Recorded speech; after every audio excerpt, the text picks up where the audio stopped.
Liberation greetings to all and sundry, my dear brave people of Amazonia, the brave warriors of the Southern Cameroon's liberation movement. Accept liberation greetings from me, Comrade John Akuro. Today is Wednesday, April 4, 2023. My people, the times are critical. The days that are coming right ahead of us are going to be very determining. The months ahead are going to be very, very, very tough moments, both for our people on ground zero and especially for our noisy neighbors in La Republique du Cameroon. The scene is being set for the spectacle we have been waiting to see for decades now. And so therefore, my people of Amazonia, this is a very important moment for us. We have to continue to mobilize, we have to continue to reach out to one another, and we have to continue to be strong as we prosecute our liberation movement. And so therefore, my people, I want to begin this show by doffing my heart to our people in Canada. Canada kept the promise of performance. Canada kept the promise of mobilization. Canada raised the curtain raiser of this very important leadership tour meant to enable us to commune with our people, to exchange with the people, to share ideas, to look at the dark zones that are still disturbing our liberation movement from taking again to effective gear, and also to have the opportunity to agree together on a common strategy, change of strategy going forward. And so therefore, Canada was a very, very great success, a resounding success. So I want to extend hearty thanks, hearty congratulations to SCRO, the Southern Cameroon's Relief Organization in Canada, whose president is Valerie Sanigong. That was a very great job done there, my dear brother, and your entire team. But most especially, I want to congratulate all the Amazonians that came in from all other parts of Canada to meet in Toronto to have this moment of communion with us. In the words of Comrade Hippolyte, this crowd, the crowd that turned out in Canada, they haven't seen such a crowd in a long while. A clear indication that the need to free Amazonia, that the Amazonian dream is in the spirit, and nobody ever defeats the spirit. So therefore, my people, I've said here several times, at moments some will come to you and tell you that struggle is finished, it is dead, it's just a few people making noise. But when you turn around, you notice that the people of Amazonia know what they want. The people of Amazonia know what will befall us if we falter in this struggle. The people of Amazonia know exactly where La Republique du Cameroon is waiting for us should they ever succeed in subduing us in this liberation movement. And therefore, by day and by night, even those who had lost steam, even those who had become less courageous to continue in this movement are coming back to the fold. La Republique du Cameroon launched a very massive campaign to tell our people, you see, they are not picking and arresting all of the United States and locking up is because of the impetus given by the Cameroon government and in their agreement and collaboration with the US government. Of course, we were able to debunk all of those lies to tell you that this was mere fabrication. The US government is operating on its own land with respect to its internal laws. Those comrades of ours who have found themselves in difficulties because they were rising to assist our people to defend themselves. But by so doing, along the line, some broke the laws, and so therefore they are going down for those. I said previously that we will treat them just like we treat our prisoners of war in the dungeons of La Republique du Cameroon. Because all said and done, they are heroes. People who decided that I will not sleep while my people are suffering. The liberation movement, the Amazonian liberation movement, is strong, very strong, especially where it has to be, in the spirit. That is where it needed to be strongest. That is where it still needs to be strongest. And I'm excited that that is where it is strongest. We may face some difficulties on the field, on the ground. We may face some vicissitudes. That happens. Even the best football team in the world has low moments. And therefore, you may think it's over, but you find them come back up. And that is exactly what is happening to us Amazonians. And therefore, my people of Canada, once more, I want to congratulate all of you, every single one of you that showed up. So I really wasn't physically present in Canada, but I was present virtually. A good number of us were, and the communion was total. The discussions were frank. There were no taboo topics. All manners of questions were asked, and we had a very, very honest and frank discussion. I will confess that we emerged from that meeting with everyone that came in there stronger in spirit and more determined than we all went in. And so when we get to the next lap in Atlanta in Georgia, I suppose that the steam will be growing even stronger. But take note, for those of you who are in Europe, that on the 28th and 29th of April 2023, the Southern Cameroon's Amazonian Activist Platform SCAF will be holding a conference in Belgium. So they say it's 28 April 28 to 29. But mark you, the conference proper is one day, that's on the 29th. But the 28th is a day they're inviting every single Amazonian in any part of Europe where you can make it to Belgium. Don't ask questions whether who has called for this demonstration. It is an Amazonian demonstration in front of the European Union. Therefore, it is not because it is SCAF that has called there. You say, I'm not an activist or I'm not a member of the activist forum. Trust me, they are just the initiators of what we Amazonians as a community need to own. Therefore, that demonstration for all Southern Cameroonians, all Amazonians everywhere in Europe who can make it to Belgium on April 28th, appropriate it to yourself. I would like that demonstration to beat, hands down, the demonstration we had in Washington, D.C. when diaper-wearing Paul Biya came there to disgrace, humiliate himself and his country. I would like you, don't bring any excuses. Go out there to Belgium on April 28th and be present. Make sure you show your head there. Make sure you have the Amazonian gadgets. I know a lot of people have been asking me about those that paraphernalia already. They want to have caps, they want t-shirts, they want those little flags. Those of you who have them, make them available to those who do not have.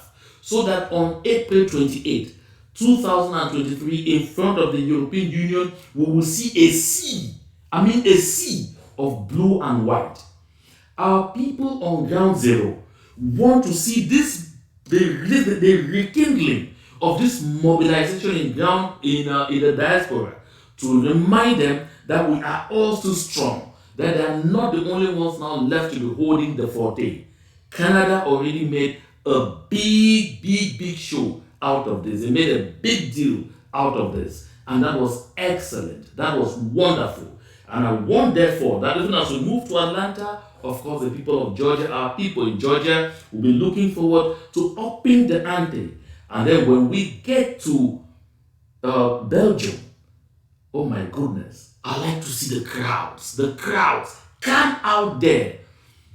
Whether you are IG Care, whether you are IG Sako, whether you are IG Chris Anu, whether you are IG Marianta, whether you are SCNC, whether you are Consortium, whether you are AGOC, whether you are APLM, whether you are SCAOL, whether you are SKU, whatever, whether you are Scope, whether you are Town Hall, whether you are whatsoever, be out there in Belgium. That is where it begins.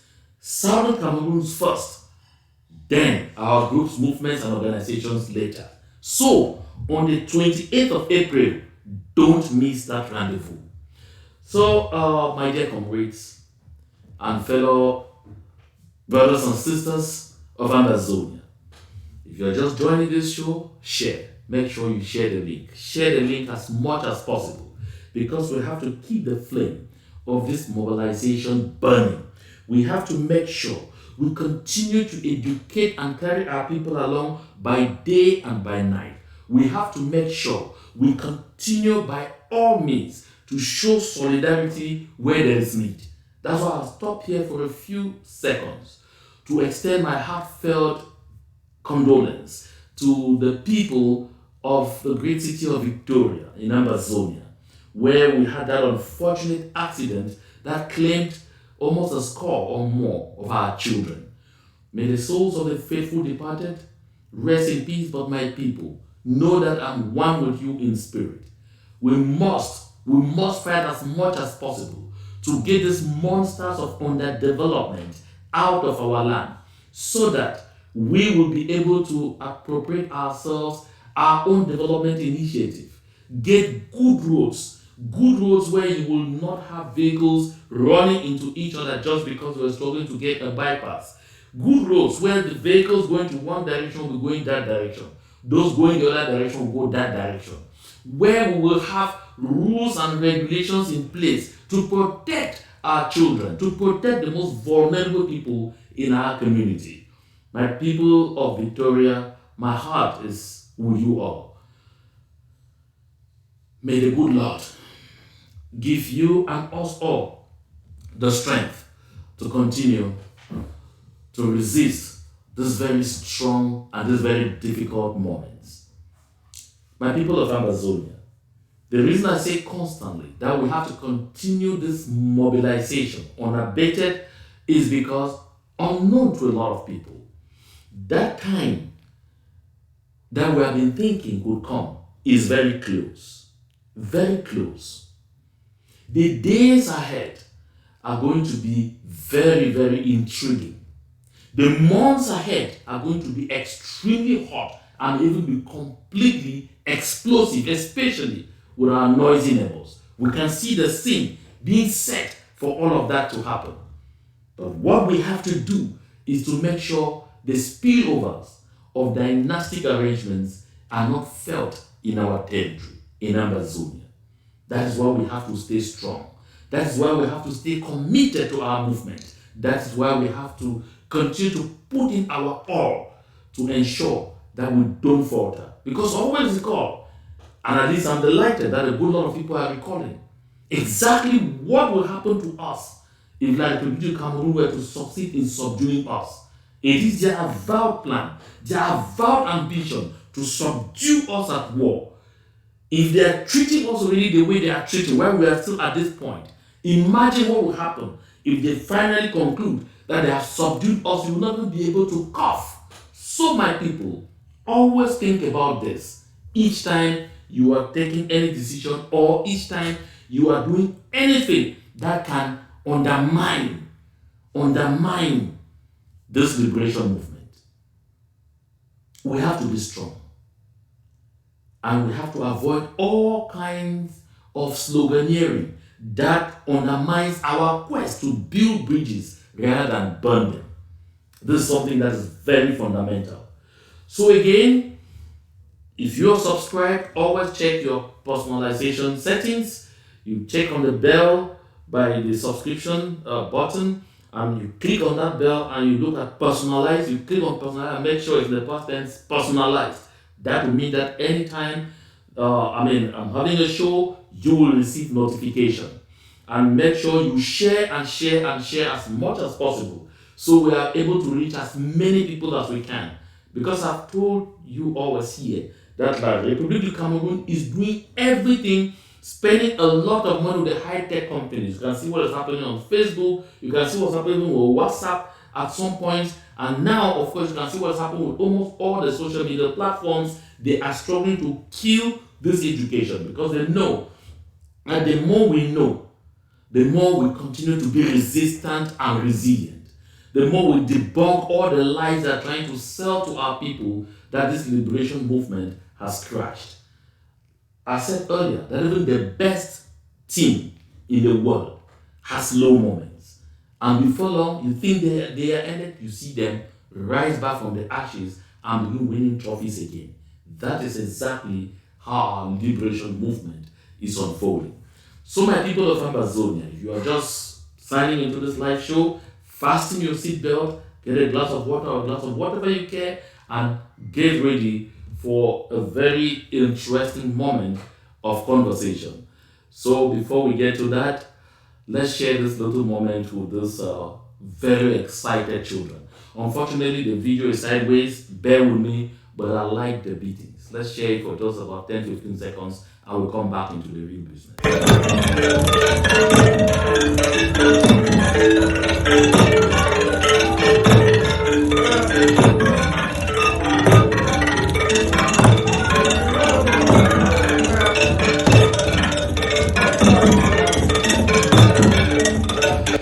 That sheer excitement on the faces of those children as they are making that interesting noise is what I really like. I said, let's have it as a transition, just time enough for me to take in a deep breath and then we start.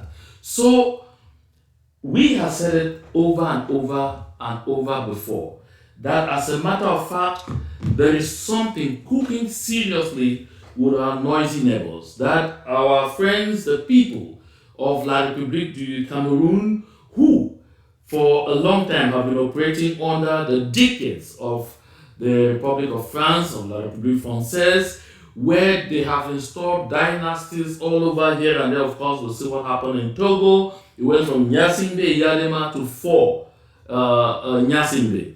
In Gabon, it went from Omar Bongo Ondimba to another Bongo, who is out there in Gabon, though, barely being able to move, is the president.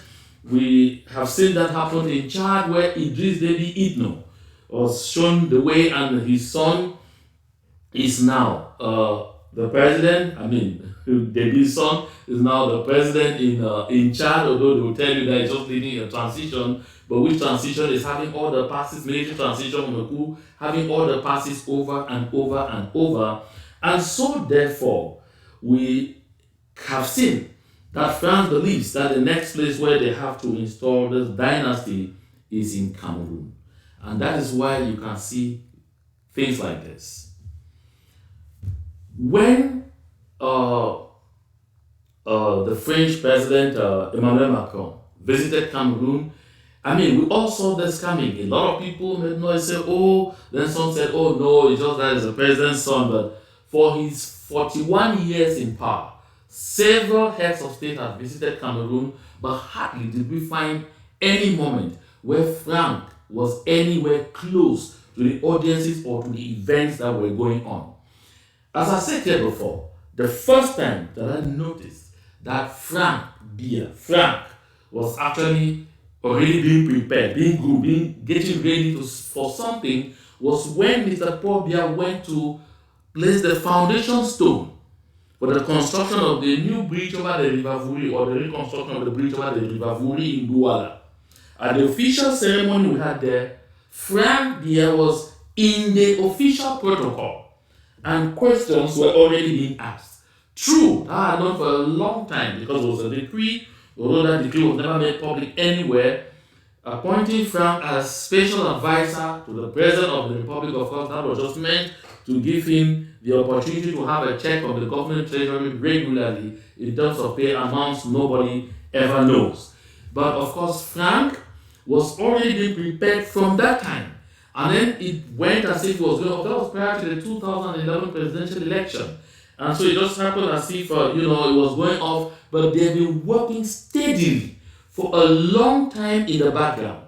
So that what we are seeing now is that they've reached that stage where they need to start preparing the minds of the people that this can happen. And more so, because Frank has never held any public position that's officially, like it was the case with Bongo, with Ali Bongo, who was already, I think, Minister of Defense in Gabon, like it was the case with 4 Nyasimbe, who was already the government, or like it was the case with Idriss Déby Itno's son, who was already, I think, a general in the army. So, they need to start preparing the minds of the people gradually.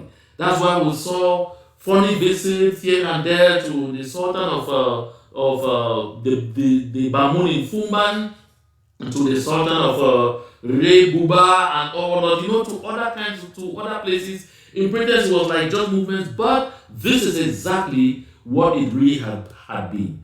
This other occasion the meeting of the CEMAC heads of state became a much clearer moment where you could see that in protocol, Frank Biya is seated before the Secretary General at the presidency of the Republic.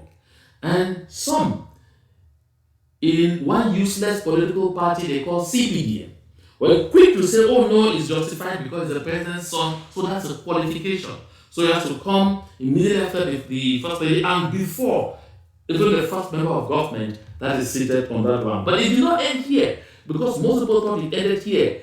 Mr. Paul Biya had audiences with each of those heads of state that came in for the CEMAC meeting. And at each of those audiences, he was seated with Frank Biya, who took active part at those audiences. The most important one was the one with the son of Idris Deby Itno, who arrived before every other person, even before Biya himself arrived from Gomeka. That conversation was really elaborate between the three. Of course, you should understand what is happening. That's Mr. Biya already creating not just familiarity, but already building alliances between his son and the sitting heads of state in case he is not there and the son may have to need them. This is something that should not escape people's minds. Some may really ask me, how does this factor in the Amazonian liberation movement?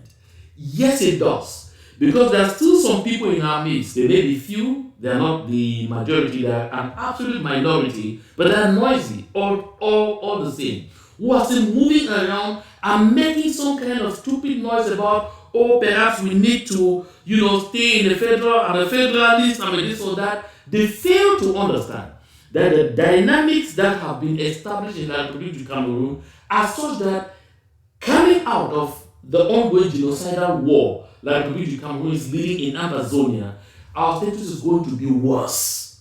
I mean worse. And from all what is being cooked up as we are seeing like this, they are making clear that even those claims that you see people like Longueur play music, deux francophones présidents de créer la place pour un anglophone, stop. All that noise that they say, oh, if the president is francophone, the next in command, in protocol, should be from, what they call anglophone. But you can see that Biya has decided to chop that off completely.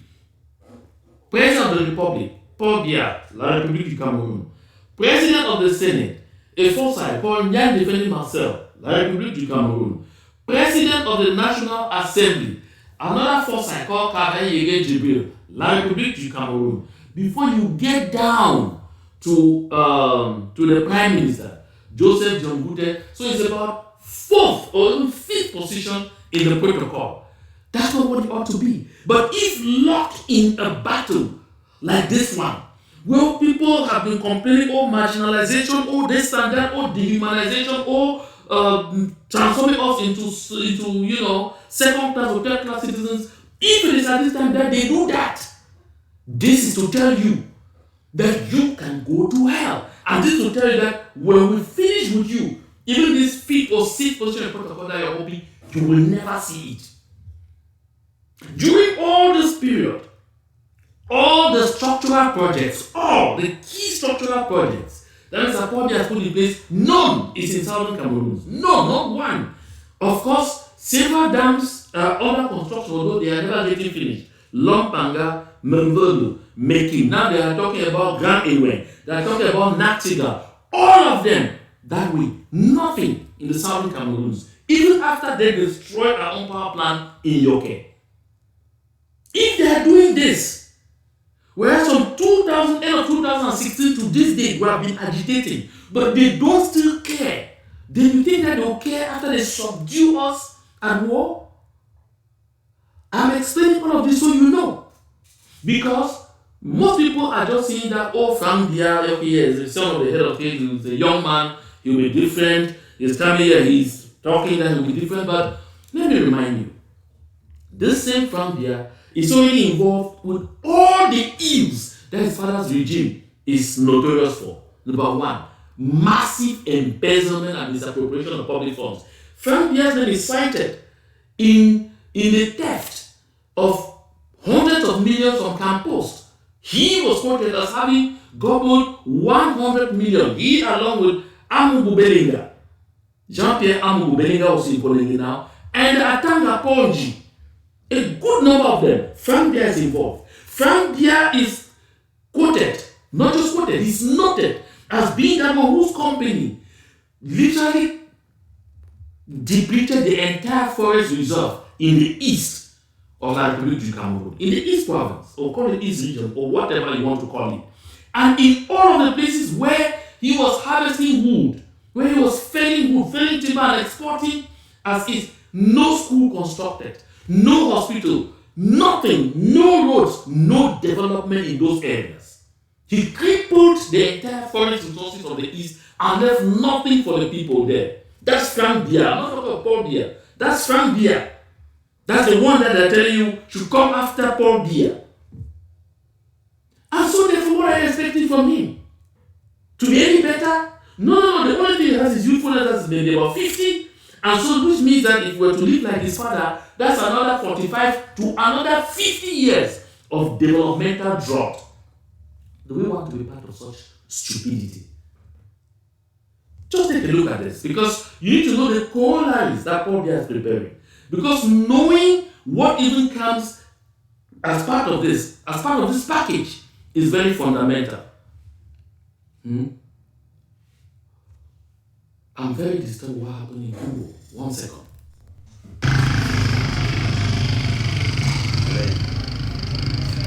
Story is interesting. Very wonderful.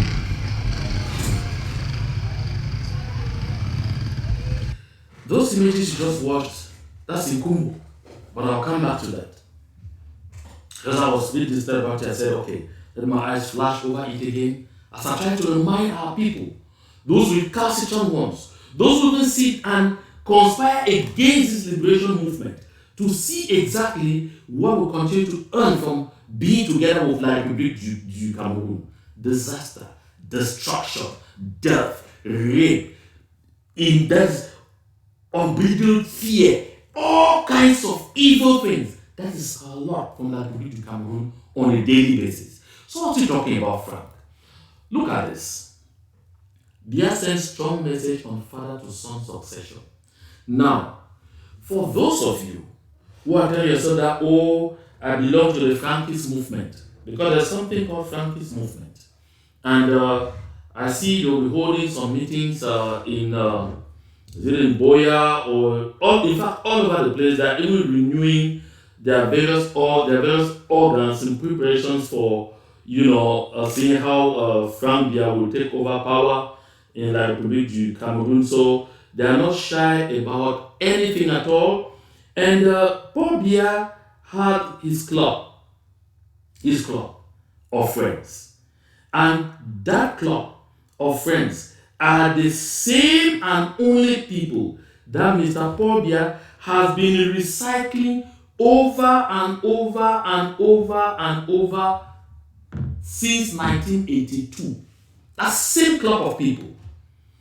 Yeah, his club made of people like the Infamuketes, made of people like the Sultan of the Bamun in Fuman, the Sultan of Rey Buba, the Laurent Essos, the Kavaye Yege Jibril, the Nyak Defendi Marcel, and each time he found it difficult, the Munats, don't forget, each time he found it difficult with having to get the person, he would take at least a child from each of these families. So there is a club, a ruling club, made up of very few families that I prefer to call a dynasty. That's those dynasties. So those are the dynasties that Paul Biya is now picking the younger ones to keep them in readiness to assist Frank Biya to continue perpetuating what he and his old friends had put in place. Because people appear not to be taking a careful look at what is happening. Look at here. This is Mfwamukete's son, was an appointed senator in replacement of his father, the late V.E. Mukete. This is Njoya Seydou, the son of Ibrahim Bombo Njoya. He too was senator. He died. He passed. And his son has been appointed senator. The Sultan of Rey Buba died. He was Paul Biya's very close ally. Because Paul Biya gave him total impunity And so therefore, the Sultan of Rebuba was not educated. He himself was not educated, wasn't so strong, so agile to hold some kind of position, but he had de facto power in Rebuba. But as soon as Paul Biya took, as soon as he passed on, Paul Biya took his son, the son of the Sultan of Rebuba, and made sure he's in the Senate. He is not only in the Senate, he is the first vice president of the Senate. The current Sultan of Rebuba, he is the first vice president at the Senate. Strategy. Because anything can happen to Nyadifeti Marcel at any time. The person that shows up is from the north. Just like Kabe Yegejibu. That is what you should see. And that's in preparation for the succession. So many people saw Paul Biya appointing Frank Biya to the Senate and making him Senate president. Frank Biya became Senate president. It means he's disqualifying him from becoming president of the Republic. Because the Senate president has only a caretaker role and for a specified period of time to conduct elections and hand over. So you have to place people that are in the event it gets up to 2025. Then they have people in place who will be able to maneuver the elections, and Paul and Frank Biya will be elected just as Tinubu has been elected in Nigeria. Just like Paul Biya himself has been getting elected. That's why you see we have literally, Paul Biya doesn't want to take any chances to make sure the seat is ready. That's why he has literally taken the country back to the unique party system. 70 Senate seats up for the grabs, 70 for the CPDM. My people of Amazonia, open your eyes. Open your eyes.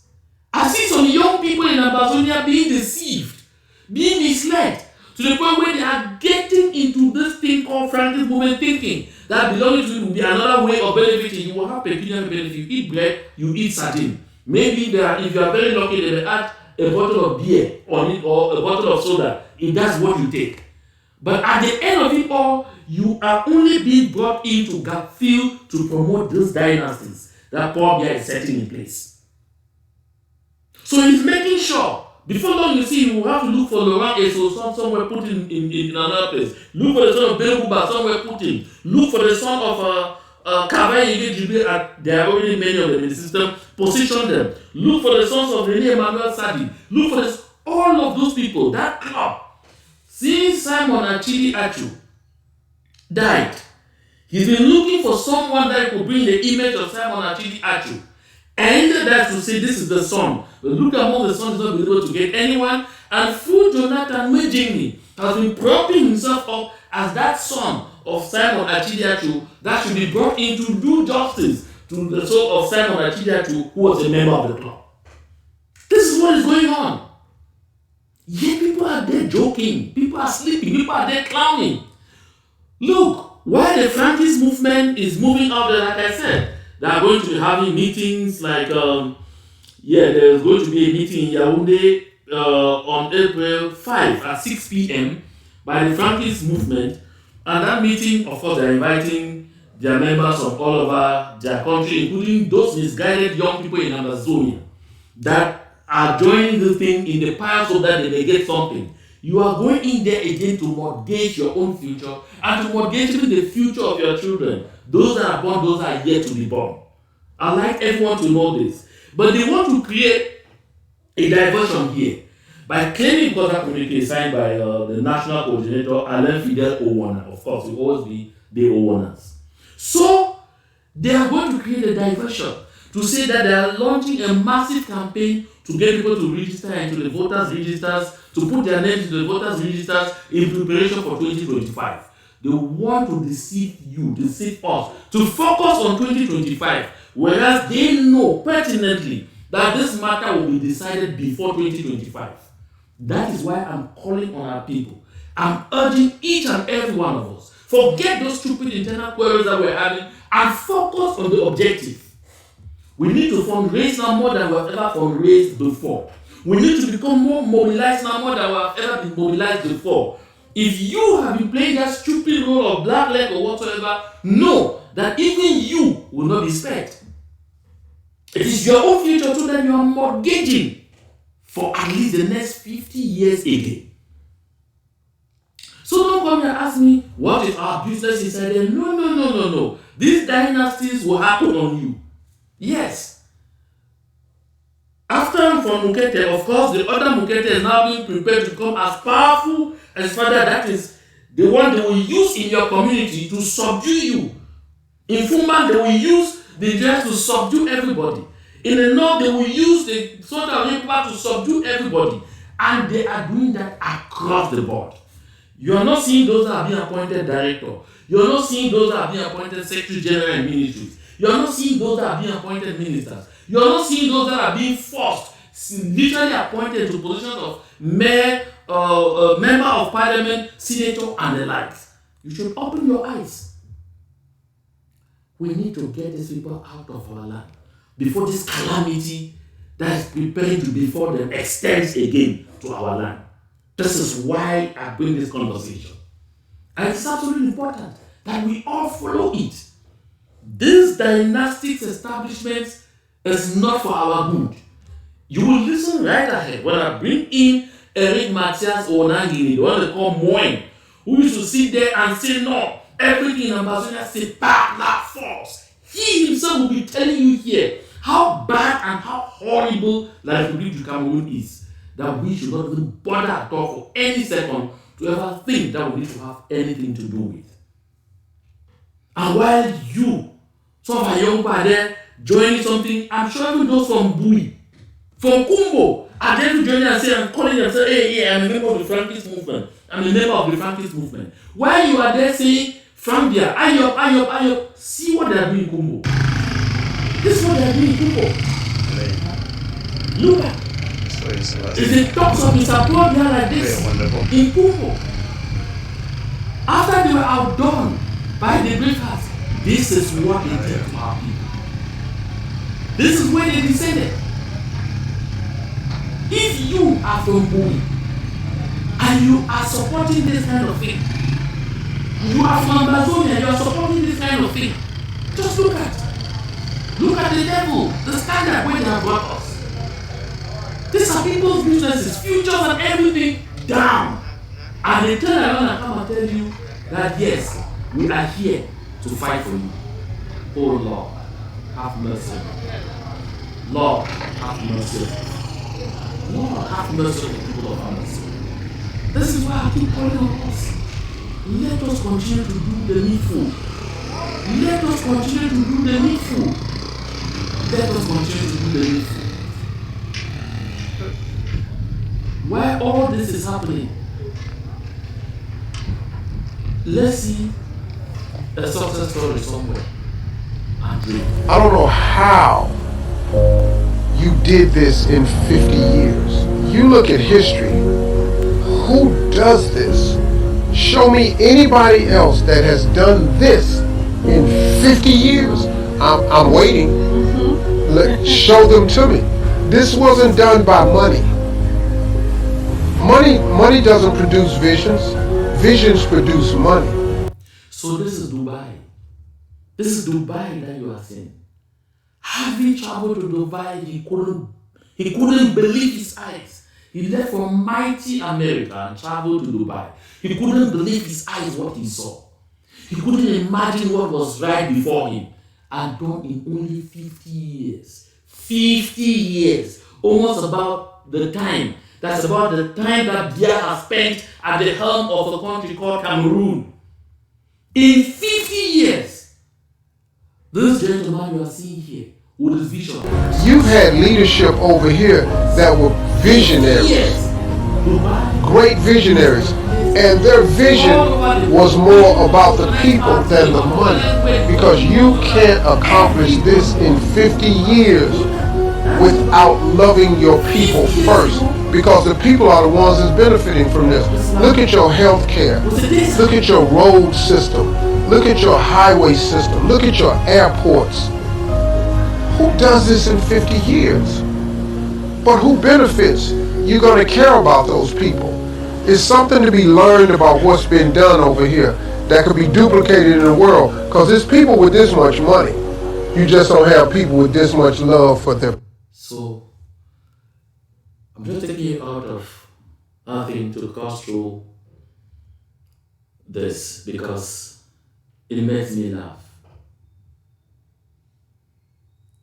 Look, it took a gentleman with a vision just 50 years to take Dubai from a desert to an oasis. 50 years to take Dubai from a no place, a no land, an unknown destination to becoming one of the first destinations in the world. 50 years. So when we talk about this Amazonian dream, what we have to do, some people think that's something that you need centuries to do. How many years has it taken Paul Kagame to take Rwanda out of total chaos and a genocide where almost 1 million people died to becoming another key destination in the world? Rwanda. Now curse? Is it a curse? Look at this one. I brought this here so you see. Because those people who keep telling us we should have something to do with like Republique Cameroon left and right, I tell people very, very they're suffering from a delusion. Because you see, when the Horizons goes to visit 30 years after AAC, that's the All Anglophone Conference, not to be mistaken with the All Amazonia Conference. Of course, there's that difference. You see, Dr. Simon Munzu has the guts to see today to say that the separatists have, destroyed or shattered the Anglophone struggle. The separatists. I mean, Munzu forgets he's able to sit somewhere and talk federalism today because of those same people he calls separatists. Munzu forgets that he's able to stand and even move around and say, no, I'm a federalist, walk in and out of that country because the people he calls separatists decided to say no, enough is enough. And I've said here several times. And I didn't know people like Munzu, who is called doctor, who are learned, will not be able to know that they who call themselves federalists are being used by the Republique du Cameroon to try and water down the dream of the majority, the huge majority of the people of Amazonia, the people of the Southern Cameroons. Because never miss the opportunity to remind Munzu that when the late Christian Cardinal Tumi was talking federalism, he organized a survey on the ground. It didn't include the diaspora, on the ground. And he made sure he put no option where somebody could just take independence. He made it difficult for anybody to even have to think that there's an option for independence. Just put it as order, right by the comment. But 69% of the people on ground zero wrote absolute independence. That message is not ringing in Munzu's head. Because our people on the ground are not only sufficiently politically educated right now, they have been living the experience for at least 60 years, by day and by night. But the past 6 years have been even more revealing. So when you have a delusional fellow like this one, come and then he gets onto the headlines to say the separatists have my people of Amazonia. I brought this at this point deliberately because I want to move from Munzu, Dr. Munzu, who is claiming we need to do everything to stay with the Republique Cameroon because that's where our future belongs, because that's how we'll get development, because that's how we'll get this. I want to move from Dr. Munzu to another doctor. I want to move from Dr. Munzu to another doctor, but this time of La République du Cameroun. Yes. So that we can all hear what this doctor from La République du Cameroun says about their own country, and we'll make our own judgment. Let's have a little break.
Okay. Welcome back. Thank you, Mama Amba.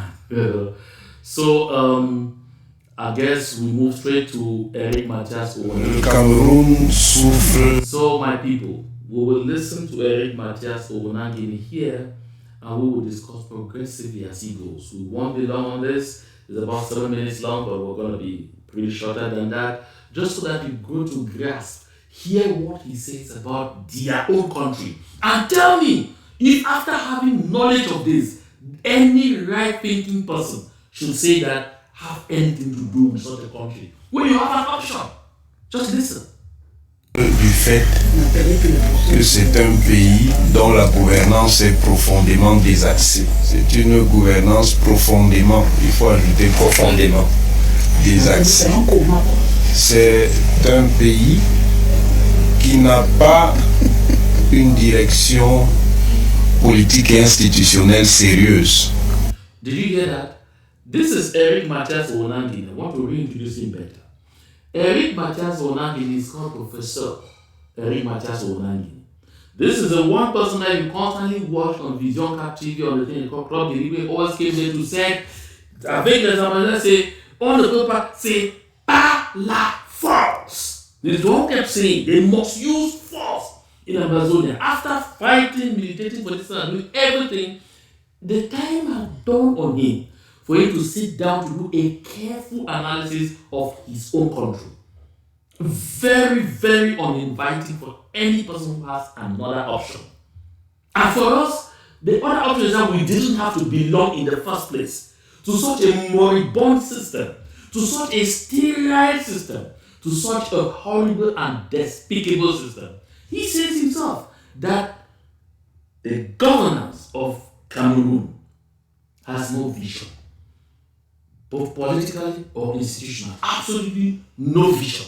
Listen on. Pour ces raisons, ce pays ne peut que s'enfoncer dans ce que j'ai l'habitude d'appeler le chaos lent. So did you hear that? So he says because there is no vision, neither political nor institutional, the country will only descend, continue to descend into what he calls gradual chaos, that people are calling peace. Yeah, gradual chaos that people are calling peace, and it is going. Kentendo, we are seeing it on a daily basis. I like it coming from him, from people like him that you know, so that you grow to understand I am not the one saying it. When I tell you that the opportunity we have in our hands to raise ourselves free of such a horrible set, you think I'm joking. They are telling you themselves. The last time I brought Khalid's Biya here, she told you about their own country. Before that, I've got a good number of them. But just listen on. Qui est précisément l'effet de la désaffection de son appareil de gouvernement. Pour qu'un pays avance, il lui faut des institutions et des institutions qui sont modelées pour épouser les contours de sa dynamique sociétale. So you hear what it says? A country to develop needs to have functional institutions. In the Republique of Cameroon, there's only one functional institution. That's the institution of the presidency of the Republic.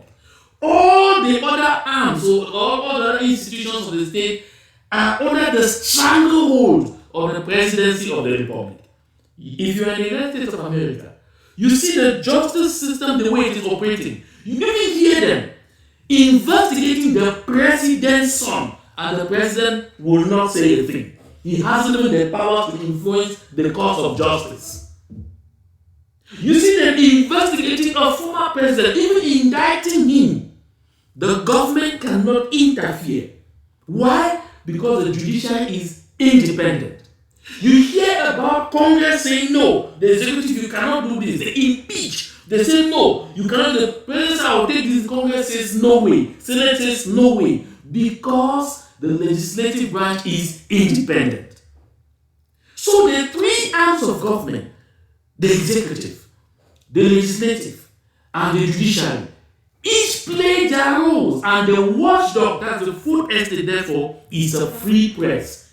That does not exist in the Republique du Cameroon. But that is something that we, the people of Amazonia, hold dear. So one man has the entire life of the country in his hands here alone. Listen. Dans toute sa complexité, avec ses sphères politiques, économiques et socio-culturelles. Pour qu'un pays avance, au-delà de ce qu'on appelle un partnership, c'est-à-dire un modèle d'organisation, il lui faut des structures appropriées de leadership. Ces structures sont d'abord des structures institutionnelles, les institutions étant les règles collectives à partir desquelles on organise la vie sociale, et ces institutions ne peuvent fonctionner de manière sérieuse que s'il y a un projet de civilisation. Or, le Cameroun n'a pas de projet de civilisation. Did you hear that?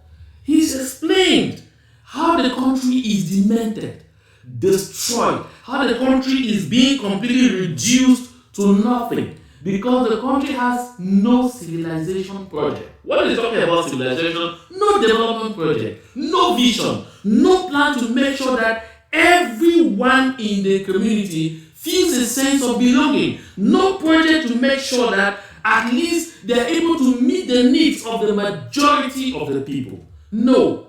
The way the system is set up, it is meant to gratify a few to the detriment of the vast majority. And that club is about 1% or less. Matthias M. Onangini is agreeing with me on this today. Let's listen again. Le Cameroun n'ayant pas de projet de civilisation ne peut être qu'une terre de la décivilisation. Et la décivilisation, elle s'y manifeste de différentes manières. Mystocratie, c'est-à-dire gouvernement sauvage du mystère. Pornocratie. Please, before he gets into all of his crises, he has said one thing, that because Cameroon has no vision, no project of civilization, it can only become a force of decivilization, we should call it anti-civilization, destroying any good thing that exists. Go into Amazonia.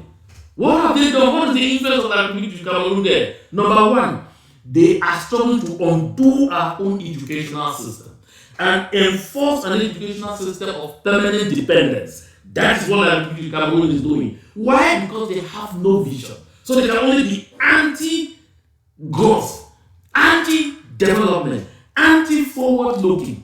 What is the Republique du Cameroon also trying to do to destroy our common law system? Why? Because with the common law system, the judiciary enjoys some little degree of independence. That is why in 1984, the deceased of the late Chief Justice Formé and his panel of judges could pass a ruling against Paul Biya as president and the Republique du Cameroon, granting the prayer of Fongodi Dinka to restore the independence of the former UN Trust territory of British Southern Cameroon and to rename it Amazonia at the Mesa High Court.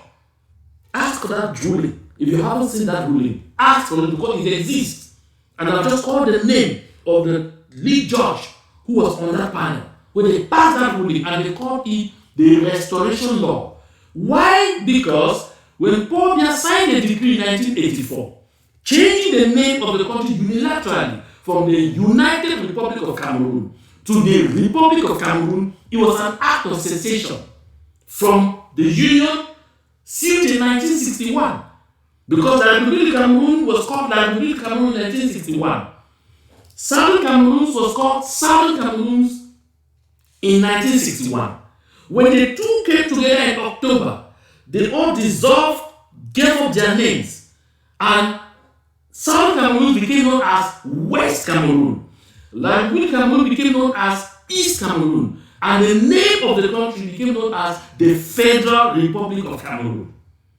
But in 1972, they brought in a useless and fake dubious referendum, which was a fake, where people had to choose between we and yes. And they moved the name, changed the name. Well, now you need to say they changed the name of the country from the Federal Republic of Cameroon to the United Republic of Cameroon. Even then, it still gets something like that. It is the United Republic of Cameroon because some two entities came together. But then in 1984, Paul Biya now completed what was an annexationist project by changing the name of the country by presidential decree to the Republic of Cameroon, going back to the country that existed in 1960 and prior to the agreement of 1961. Then what had to happen to Southern Cameroon? Southern Cameroon had to restore itself and get out of this.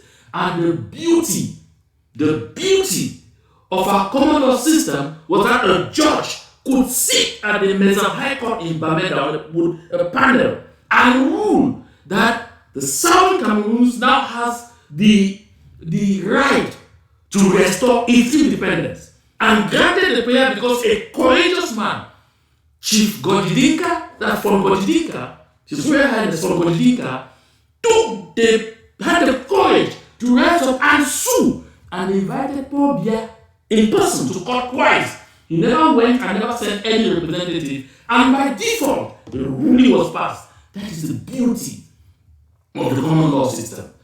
That is what the Republique of Cameroon is seeking to destroy, because they have no vision, no civilization, no vision of growth. So they can only be an anti-civilization force. These are not people who should stay with. They are admitting.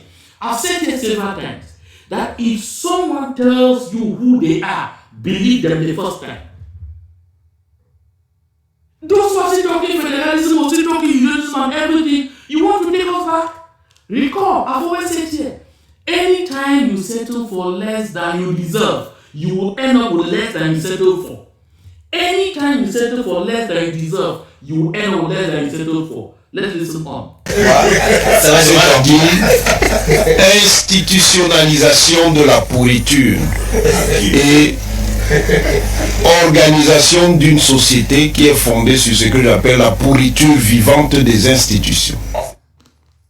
Géocratie, ça veut dire généralisation de l'esprit du vol et de la prédation. Je ne vous... So you see, it's Owonangini who is reminding us here that predatory tendencies, massive embezzlement, misappropriation of the public good is institutionalized in their country. It is institutionalized. It is a policy. I said on this platform that poverty is a public policy in the Republique du Cameroon. It's not different from what Eric Mathias Onangini is saying. Listen on. Je ne vais pas continuer dans les crassis perverses. Ce sont donc ces choses qui font que le Cameroun ne peut pas marcher. Ce qui tient lieu de projet de civilisation, c'est le gouvernement perpétuel. Comment faire pour durer le plus longtemps possible? So did you hear that? Eric Mathias Onangini is saying the only project, the only vision that the government of La Republique of Cameroon has is the vision of perpetual governance. How to eternalize themselves in power. How to stay as long as possible in power. In fact, how to stay in power forever. That's what he says. Of course, we recall Paul Biya provocatively, insultively answered a French journalist when I think was it Nicolas Sarkozy, not Nicolas Sarkozy, it should have been François Hollande, was visiting Cameroon. And the French journalist asked him when he was planning to, step down. And the man answered, ne dure pas au pouvoir qui veut, mais dure qui peut. Did you hear that? Ne dure pas au pouvoir qui veut, mais dure qui peut. That to stay in power, it is not who wants to stay in power, it is who can stay in power. And because he can, he will be there for life, forever. And after him, his son will be there too for life. After his son will be there, his son's son will be there for life. After that, his son's son. Because they master the art of staying in power for life. That's why he could gradually, from 1990 to this day, completely annihilate the opposition to the point where right now the country is back to a unique party system, to a unique thought. The country is back to the highest level of autocracy you have ever seen anywhere. The kind of autocracy never before seen. And now we have a fair chance of getting cut off, of raising free from such a dangerous lot.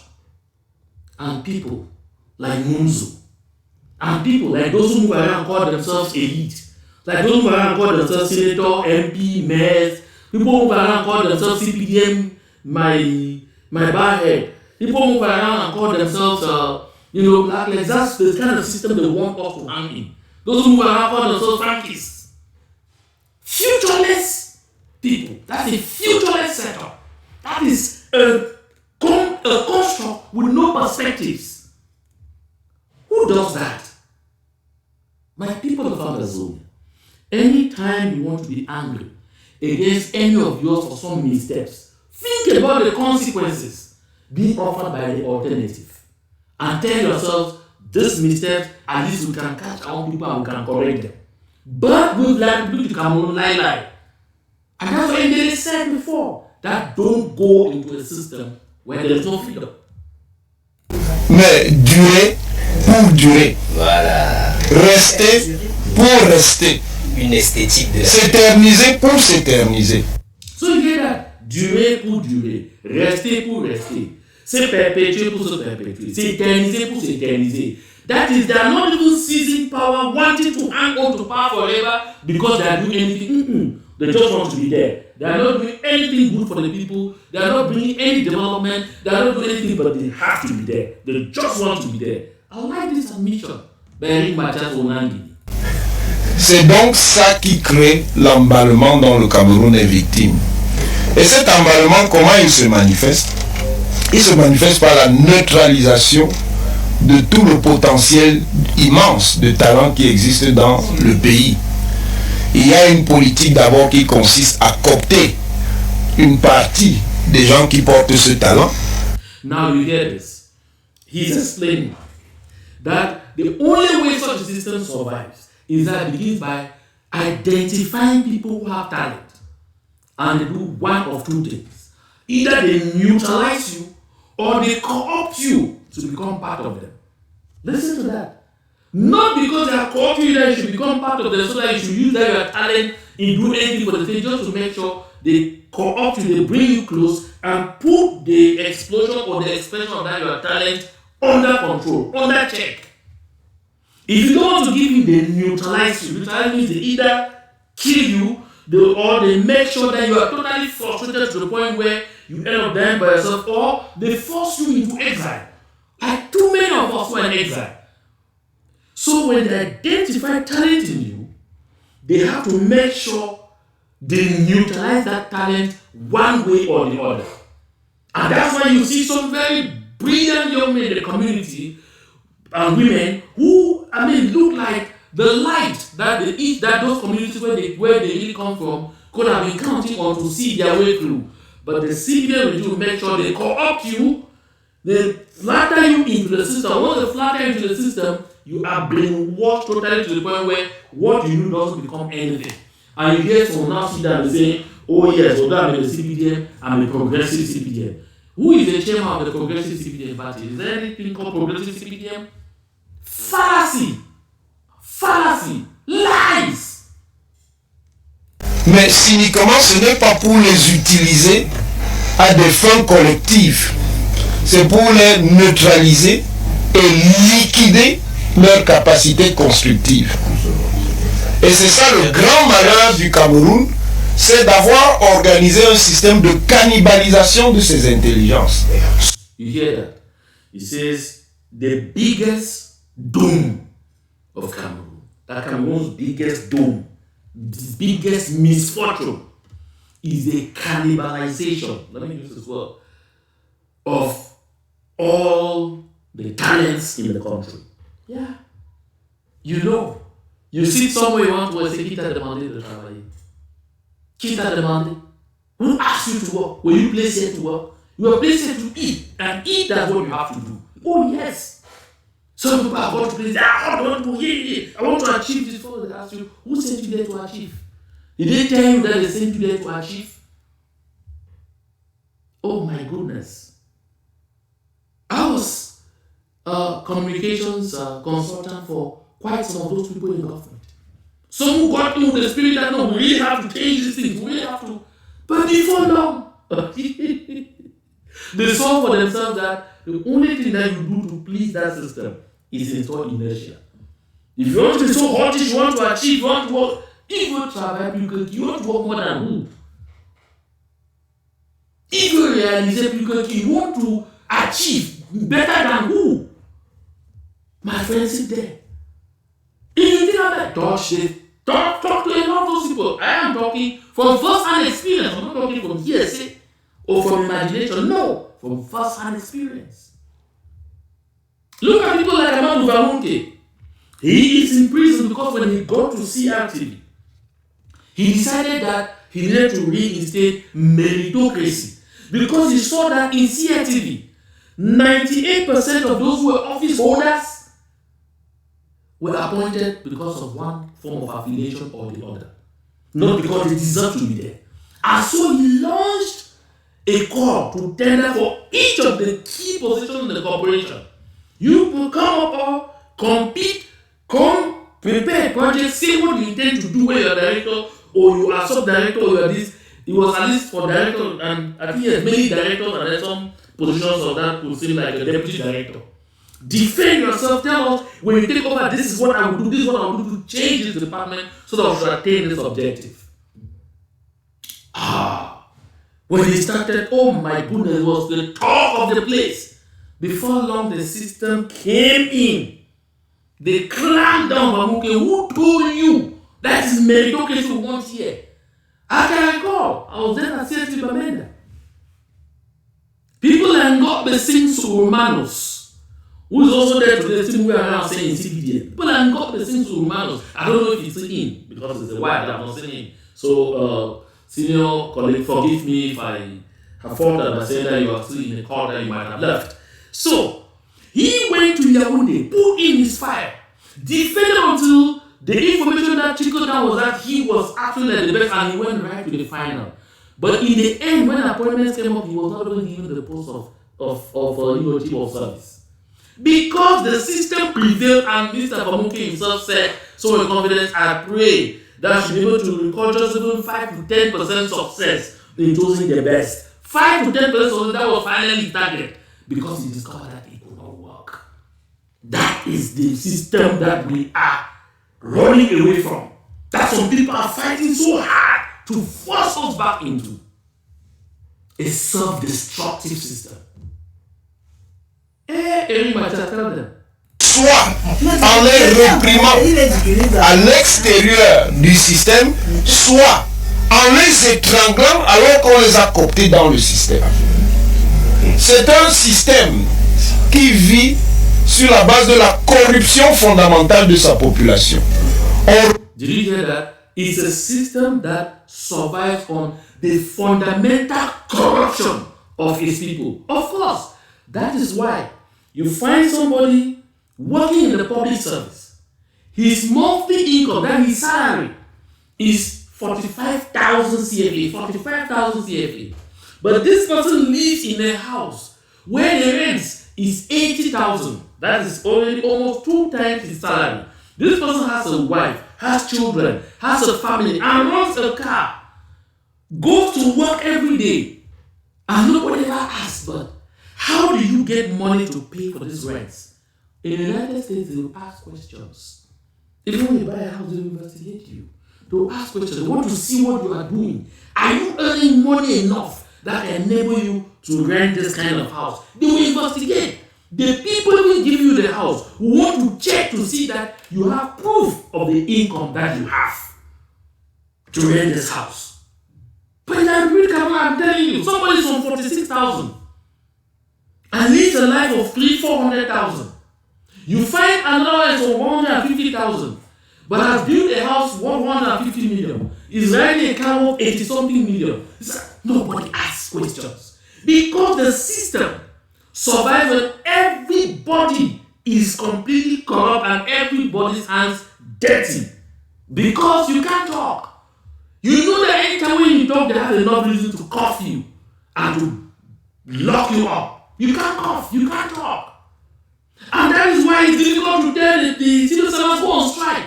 No, because If he goes on strike, he will depend on that his salary to pay his rent. 46,000. The rent is 80,000. He cannot pay. He needs to be going to the office because services that are supposed to be free, he sells them. Oh yes, he needs to be going to the office because when you come and you need a fiscal stamp or a document, he has fiscal stamp in his drawer. At first, don't know that they are franking, they are still looking for other means. He will sell you the fiscal stamp that ought to be sold for 500 for 1.5, or that ought to be sold for 1.5 now for 3,000. You have to go to the office because you stand right down when you come and tell you that your file is blocked like that. If you give me 300,000, I can block it for you. And they are the ones blocking them. That is how Biya's system survives. Permanent corruption of the people. When they can't do that, they go down and mass his bread sardine. And they want 1,000, 2,000. That's why they have to first of all impoverish the people massively to the point where you can't afford anything for yourself. So that when they call you, they say, okay, something is going to happen that way, we need a crowd.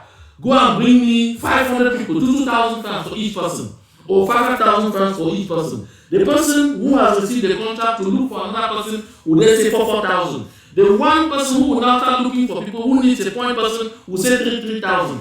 Until finally, by the time you get to the people themselves who come out, it will be 2,000, sometimes 1,000, bread, sardine, and whatever.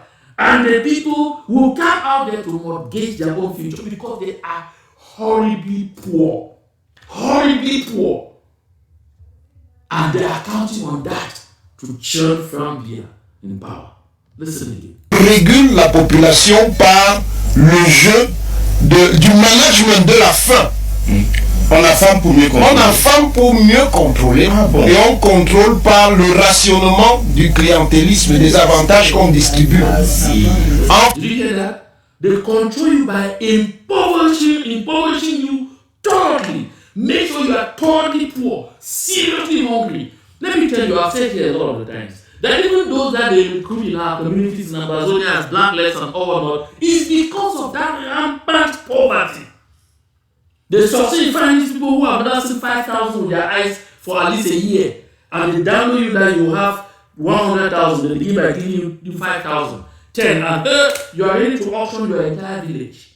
That's how it is happening. My people, this is cancer, and this is not any kind of cancer. It's cancer of the liver of our development. If we don't incise, and the only way to treat this kind of cancer, fortunately in our case, it's still at the tip. So it's still like a primary liver cell carcinoma. That at least we can still incise it, cut it off and throw it away and save the rest of the liver and the rest of the body. This is the submission that I continue to bring to people of the Southern Cameroons by day and by night. So you know where we stand. So you know what is at stake. My people, it should never be business as usual. No. Faisant espérer à chacun qu'il pourra toujours accéder à la position où lui se sera tiré de l'inconfort et il pourra donc se satisfaire d'être du côté de ceux qui ne sont pas dans l'océan généralisé de misère auquel nous faisons face. C'est un système qui s'appuie sur le diviser pour mieux régner. Did you hear that? This is very much as what I'm going to say. It is a system that survives on divide and rule. That is why forever they will bring like that old mama that I brought here who was talking, oh my pikin them, if we not get the one who want them, more light one who get them. Make we brother, they make come back from push. Make you not see them, they dey for limbe. Oh man, they go na for limbe. See, oh man, they not go be na for boya. So in a subtle manner, trying to ignite the northwestern divide and rule that they had used for almost 45 years to keep us in bondage. Unfortunately, it cracked, it fell. This is Eric Matthias Onangini, their own professor, who said they need to use only force on us, saying it blatantly straight, that the Biya system survives on divide and rule. Folks, we have just about 2 minutes, 40 seconds left in this video with Eric Matthias Onangini. But before we finish those, I want to go back here. If you are in Europe, you are in Belgium, in Germany, in Italy, in fact, in Spain, in all those countries surrounding Belgium, and this discussion I'm having now really angers you, mobilize all that you know to go to Belgium on the 28th of April. Join SCAF in that massive demonstration.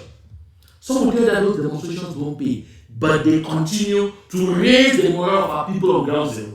But they continue to tell the world that we will never be satisfied until we get the Republique of Cameroon out of our territory.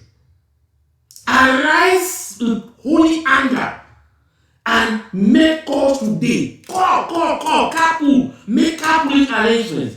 And let me see all of us. We should all meet in Belgium on April 28th. In fact, I assure you very, I submitted my request to the consortium to allow me to give me the fiat to travel, and I'm convinced they will do, and I will be in Belgium. Let us be there, 28th of April, join SCAF for this massive demonstration. It is not a SCAF affair. SCAF has just been used to call this demonstration. We now, the people of Amazonia, own it. Appropriate it to yourselves. Don't come without your blue and white. If you are coming out there, bring extra blue and white if you have, so that those who don't have will collect from you. I'd like to see a sea of blue and white before the European Union, before the European Union office on the 28th of April, this same month, that's in 3 weeks, 2023. We must continue to tell that Republique of Cameroon and the world it will not be business as usual. We don't have in the first place to belong to such a horrible place as they themselves describe it. The description you are getting from Eric Matthias Onagini, Cameroon is almost worse than hell. That's why somebody said, if anybody dies from Cameroon and gets to heaven for judgment, God should not even just there to send you to hell again when you live till already here. Let's finish up with Eric Matthias Onagini. Parce que pour installer dans le temps cette médiocratie, et surtout à un moment donné, pour réussir à faire que cette médiocratie-là s'appuie sur un esprit de clanisme, il faut détruire fondamentalement la possibilité que les différentes composantes sociales imaginent un autre avenir, un autre horizon. Alors, on se sert de la conscience identitaire pour opposer les uns aux autres, de telle manière à ce que n'émerge pas un front social, national et républicain qui pourrait un jour trouver la solution en ce qui concerne la réorientation du pays. On maintient tout ce système par le prix d'une corruption qui est en fait la manière d'acheter la paix. Oui, mais le problème c'est que c'est une paix mortifère. Did you hear that? He's gone to the notion of peace. That they use corruption by all forms of corruption to set the people asleep and then to buy what they call peace. But he himself says it's a mortified kind of peace. Une paix mortifiante. That is negative peace. What we describe as negative peace. And they tell that, oh, Cameroon is a heaven of peace in a turbulent island. Lies. Because, when people get up, they will get up like the syndicates got up, sign things after either the teachers' unions and all, they got the cattle of a SEMA, Valentine, and others to sign things, claim that, we are going to spoil the place because the price of fuel has gone up, they have added salary by some users 5%. The government simply contacts the leaders. Give them 100,000 of petrol of fuel vouchers and tells them, look, leave this to examine it. That is the end. Have you heard about them coming in? Since they gave a 30-day ultimatum, have you heard any of them say anything again? It's finished. That's how they also succeed in killing the movement Unnatural Souffert, OTS.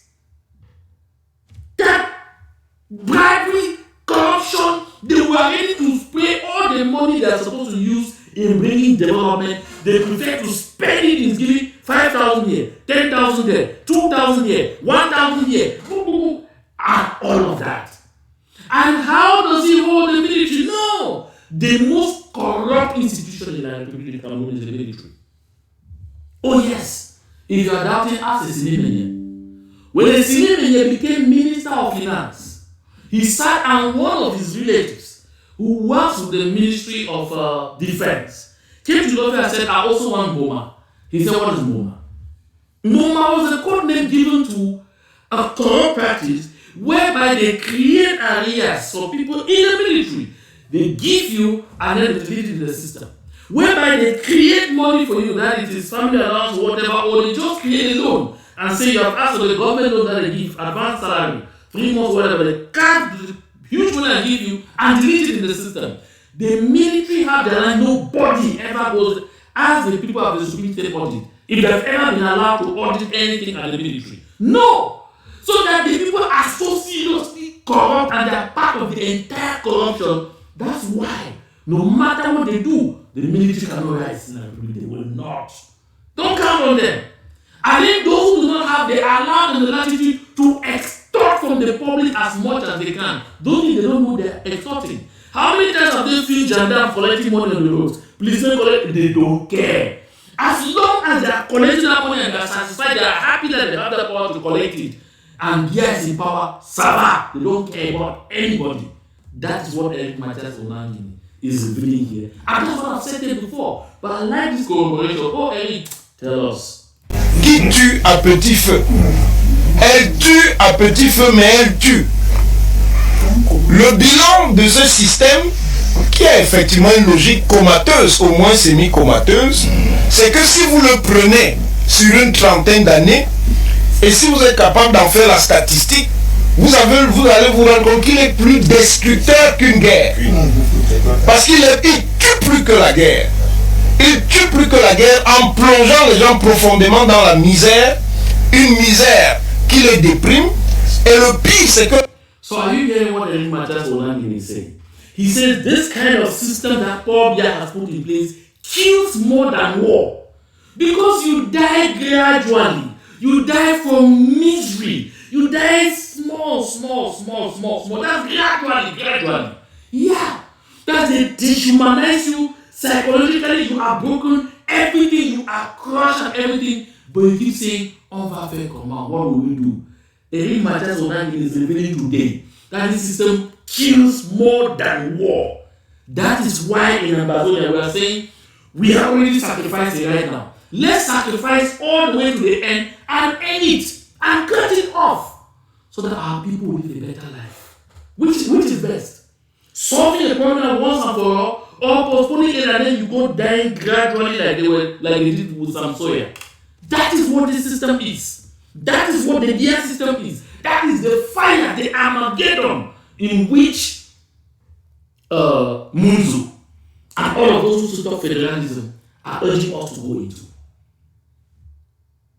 That is the fire in which the small club of Southern Cameroonians that are part of the Biya club in the dynastic arrangement want us to get into. What will you do to get the Mukete to support the freedom of Amazonia? Are you mad? They will never!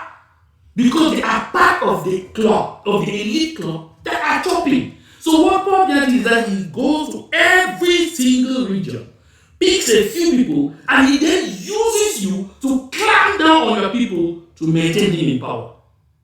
Mukete cannot talk. That's why you see Atanga Ponji is always cited as one of those who has told the Republique, don't negotiate with Amazonia. Don't negotiate. Crush them. Because he sees his life at the other end. He tells them it's a negotiation, and if something happens and this Amazonia gets free, I will not have the privileges I'm having here. There are many like that. What will you do? What will you do to Mama Regina Mundi? To Regina Mundi? To tell her not to go there to visit? Jamais. Because Regina Mundi knows that before long she will have to tell the other, see I'm ending out, take one of my children. That is what it is. You will never have them support you. And I've said here that we have to fight like people who know they are on their own. Because there's nobody They cannot. They don't even have the will to. They will not.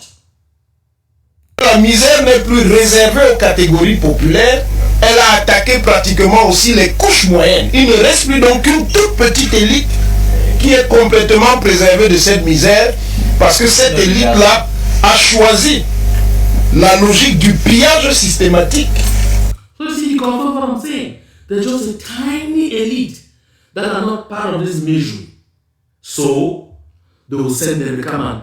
Oh, I've built you a community hall here. You come to oh, but there are motions of support. And he says, come people, okay, I've just changed the name of a useless hospital, of a useless district hospital with no infrastructure added to it, nothing. I've just changed the name from district hospital to regional hospital annex. Yay! Oh yo, Biya, ayo, oh yo, hey, Biya, my president, oh Biya for life, oh in garage, come and lead us in down. Make I don't vomit. Oh yes, a toy. When they created schools in Obo, the people were celebrating the creator of schools. At the end of the day, the people realized that they had to start constructing those schools themselves. PTA money. It got to the point they discovered that they had to start hiring teachers themselves, PTA teachers. It got to the point they discovered empty shell. And they caused you to come out there. Oh, go out there and thank the president. If you don't thank him, you will not be happy. You will not have anything again. Oh, boom. Nonsense. Errant nonsense. That is how they play over your intelligence. They reduce you to an object. If you ask the that the people on Campbell are the most stupid people ever, please, you are from Donghamato. I'm not insulting you. I'm simply saying what is in the psychic of La Republique du Cameroon. That's what I'm saying. In Campbell, that's where I've done for about 5 years with no electricity. The people don't survive from their generators. Yet they tell you are the chosen. Because you have one of yours who has joined that Elicon Garage Act. They will give him contracts that he will never supply and he has money. You saw him the other day sitting in his gorgeous car that he could tell that car has cost you about $200,000. You are unable to feed your family. You are then looking for $2,000 to take your child to the hospital to survive from malaria. He's climbing on you. They're using you for the population. They say, no, yeah, we have our son garage and he's like, oh, no, leave that thing. They will say, oh, look at the other Kubu God love. Yeah, look at their really fine see. They are, oh. Don't they say, look at Sheikh Yembe. Well, I don't know if your children. Do they feed you? Do they provide for your families? Do they come and give money for you to take your children to the hospital when they're not well? Oh, during the opening of schools, they come out with a few pens, paper, exercise books, and all that. Say, oh, just listen, my people. Listen to Eric Matthias Onani. At least I won't listen to him. This is what he's saying. That is what that system is. They play over your intelligence. They make you totally poor. So that when they just throw some little grains of corn, you start running there like chicken after you've been totally beaten. This is what is happening. Don't say I did not tell you. No, I'm telling you. Don't say I did not tell you because I am here telling you. Make no mistake. This is where we are. That is why Amazonians need to continue to rise for what belongs to them. We don't deserve to be part of this moribund, demonic, evil system. 48 more seconds of 90. Let's finish du pays pour se maintenir au pouvoir à perpétuité, mais en choisissant de tuer la société.